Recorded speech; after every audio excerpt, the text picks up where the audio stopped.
Saudações a todos os ouvintes, que a paz de Jesus ressoe em nossos corações. Na oportunidade de hoje, nós vamos abordar algumas reflexões sobre a caridade. E vamos começar com a instrução do Espírito Paulo de Tarso. No Evangelho segundo o Espiritismo, no capítulo 15, Fora da caridade não há salvação, encontramos no item 10 a seguinte mensagem. Abre aspas. Meus filhos, na máxima, fora da caridade não há salvação, estão encerrados os destinos dos homens na terra e no céu. Na terra, porque à sombra desse estandarte eles viverão em paz. No céu, porque os que a houverem praticado acharão graças diante do Senhor. Essa divisa é o facho celeste, a luminosa coluna que guia o homem no deserto da vida, encaminhando para a terra da promissão. Ela brilha no céu como a auréola santa na fronte dos eleitos e na terra se acha gravada no coração daqueles a quem Jesus dirá: Passai à direita, benditos de meu Pai. Reconhecê-los-eis pelo perfume de caridade que espalham em torno de si. Nada exprime com mais exatidão o pensamento de Jesus, nada resume tão bem os deveres do homem como essa máxima de ordem divina. Não poderia o Espiritismo provar melhor a sua origem do que apresentando-a como regra, por isso que é um reflexo do mais puro cristianismo. Levando-a por guia, nunca o homem se transviará. Dedicai-vos assim, meus amigos, a perscrutar-lhe o sentido profundo e as consequências, a descobrir-lhe por vós mesmos todas as aplicações. Submetei todas as vossas ações ao governo da caridade e a consciência vos responderá. Não só ela evitará que pratiqueis o mal, como também fará que pratiqueis o bem, porquanto uma virtude negativa não basta. É necessária uma virtude ativa. Para fazer-se o bem, miser sempre se torna a ação da vontade. Para se não praticar o mal, basta as mais das vezes a inércia e a despreocupação. Meus amigos, agradecei a Deus o haver permitido que pudesses gozar a luz do Espiritismo. Não é que somente os que a possuem hajam de ser salvos, é que, ajudando-vos a compreender os ensinos do Cristo, ela vos faz melhores cristãos. Esforçai-vos, pois, para que os vossos irmãos, observando-vos, sejam induzidos a reconhecer que verdadeiro espírita e verdadeiro cristão são uma só e a mesma coisa, dado que todos quantos praticam a caridade são discípulos de Jesus, sem embargo de seita a quem pertençam. Paulo, o Apóstolo, Paris, 1860. Fecha aspas. Bom, a partir dessa instrução, na comunicação dada pelo Espírito Paulo de Tarso, nós somos exortados a refletir sobre a caridade, virtude que nos distingue como cristãos, da seguinte forma. Cai-vos assim, meus amigos, a perscrutar-lhe o sentido profundo e as consequências, a descobrir-lhe por vós mesmos todas as aplicações. Fecha aspas. De nossa parte, então, caberá indagarmos com frequência: qual é o sentido profundo da caridade? Minhas ações estão sendo governadas pela caridade? Consigo evitar de praticar o mal? Tenho vontade de praticar o bem? O Espírito Paulo também nos exorta a descobrirmos todas as aplicações da caridade por nós mesmos. E qual seria o verdadeiro sentido da palavra caridade? Para refletirmos sobre isso, vamos recorrer ao Livro dos Espíritos, questão 886.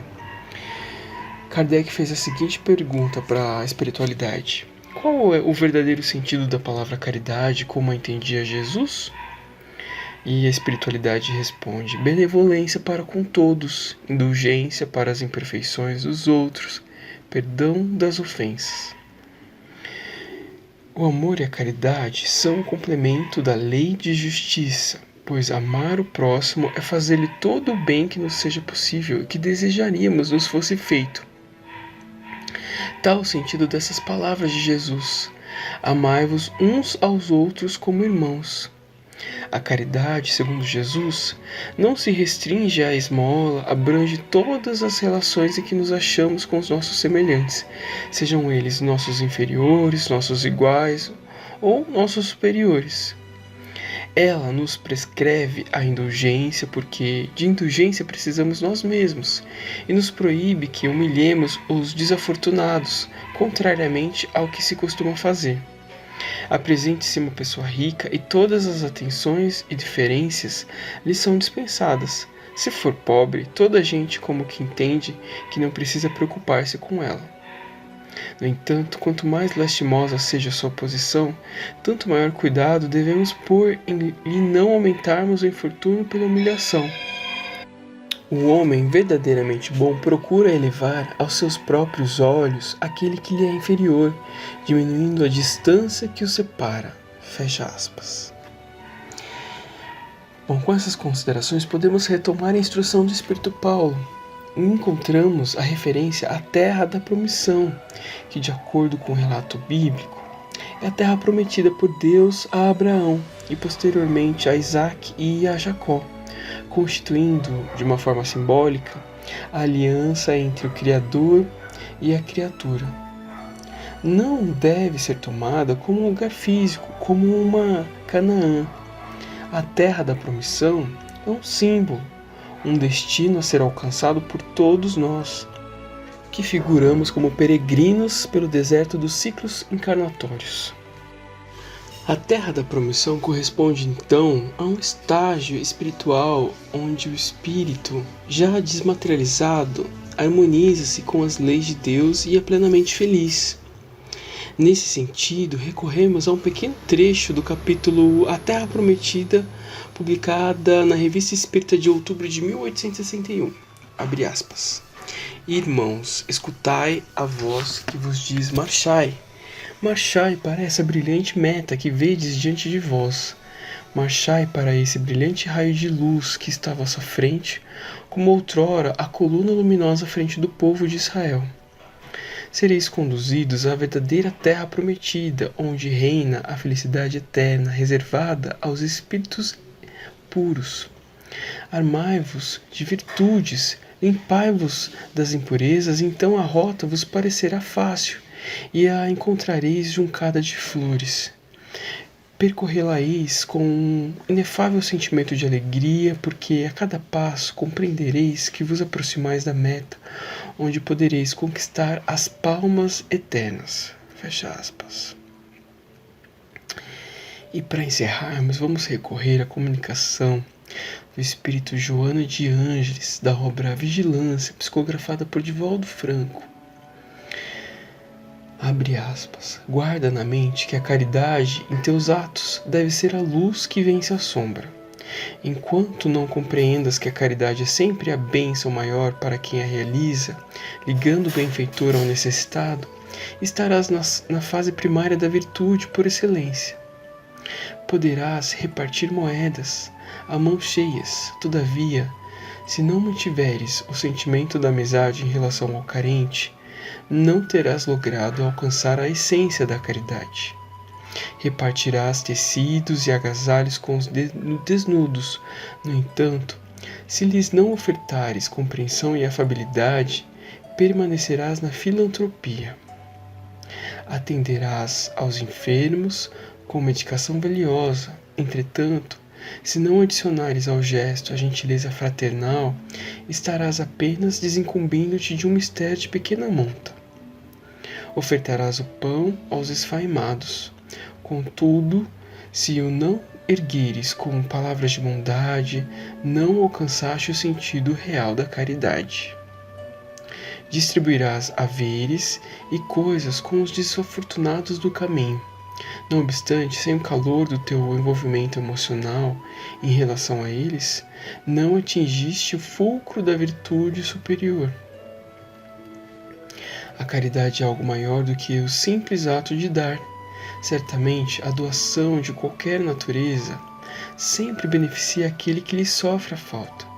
Todavia, para que a caridade seja alcançada, é necessário que o amor se faça presente, qual combustível que permite o brilho da fé na ação beneficente. A caridade material preenche os espaços abertos pela miséria socioeconômica visíveis em toda parte. Além deles, há em todo o universo de necessidades em outros indivíduos que renteiam contigo e esperam pela luz libertadora do teu gesto. A indulgência em relação aos ingratos e agressivos, a compaixão diante dos presunçosos e perversos, a tolerância em favor dos ofensores, a humildade quando desafiado ao duelo da insensatez, a piedade dirigida ao opressor e déspota, a oração intercessória pelo adversário, a paciência enobrecida face às provocações e à irritabilidade dos outros, a educação que rompe as algemas da estupidez e da maldade que se agasalham nas furnas da ignorância, gerando a delinquência e a loucura. A caridade moral é desafio para toda hora, no lar, na rua, no trabalho. Exercendo-a, recorda também da caridade em relação a ti mesmo. Jesus, convivendo com os homens, lecionou exemplificando todas as modalidades da caridade, permanecendo até hoje como o protótipo mais perfeito que se conhece, tornando a luz do gesto que vence a sombra do mal através da ação do amor. Caridade, pois, eis a meta. Fecha aspas. E com essas considerações encerra uma palestra, agradecendo a Deus pela oportunidade. Pai nosso que estais no céu, santificado seja o vosso nome. Venha a nós o vosso reino. Seja feita, Pai, a vossa vontade, assim na terra como no céu. O pão nosso de cada dia nos dai hoje. Perdoai as nossas dívidas, à medida em que perdoamos aos nossos irmãos. Não nos deixeis cair em tentação, mas livrai-nos do mal. Que assim seja, Pai. Graças a Deus e a Jesus.